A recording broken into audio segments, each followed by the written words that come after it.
I think this comment that Mitt Romney made over the weekend is one that you're going to be hearing a lot about, and you should.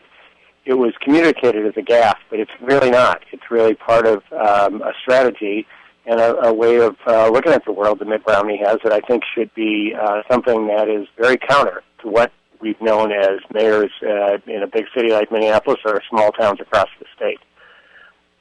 The point is this. We've gone through some very tough times in which government at every level has had to cut back. But when the economy collapsed, we had a president who took over who recognized how important it was to put police officers and firefighters on the street and teachers in the classroom. President Obama, through the federal stimulus and other programs, made it possible for us to keep police and firefighters in Minneapolis and teachers. There were 24 police officers who were kept on the street in Minneapolis because of the federal programs, and at least that many in suburbs around the area. We just got a federal grant to be able to hire 6 firefighters in Minneapolis. Those federal programs are critical to the basic services people need in the cities in tough times. For Mitt Romney to suggest that we don't need the programs that keep firefighters on the street and cops on the street and teachers in the classroom, really at a time when he's favoring the idea of more tax cuts for the very wealthy, shows that he is simply out of touch. We have a choice in this country. We can put a little more on the backs of those with an enormous amount of money to let us have police officers and firefighters and teachers, or we can simply say that we won't have any way to help local communities deliver basic services just so we can help those at the top end. It's absolutely out of touch with the needs we have in our communities right now. So Mitt Romney's point was really that we needed to pull in our belts at a local level. We've done that. I don't think there's a city in Minnesota that hasn't made huge cutbacks in these tough times. But because of the president, we've had direct help for police and firefighters.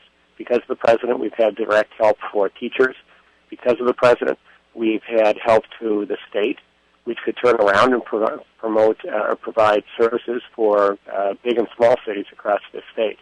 If Mitt Romney was the president, those police officers, those firefighters, those teachers who have the funding would no longer be working, and that would, I think, have some devastating effects across Minnesota and the country. Let me just kind of make a point that I think was a real learning experience for me. I was out campaigning in Massachusetts a couple months back and sat down with a group of mayors. They told stories that sent a chill up my spine because it's clear that this quote-unquote gaffe Romney made over the weekend was really part of a strategy he's had since being governor of Massachusetts. He simply does not believe that that states and federal government should play any role in partnering to keep teachers in classrooms or police or firefighters on the street. And he did that consistently throughout his time in Massachusetts. We all in government have to make some really tough decisions, and I understand that as well as anybody.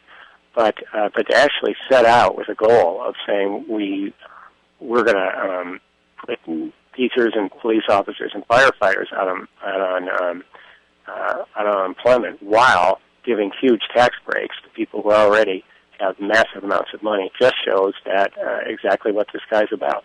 And he was about that when he was governor of Massachusetts. He would be about that as president, and that's why we have to reelect a president who is responsible for some of the cops and firefighters and teachers that we see working today.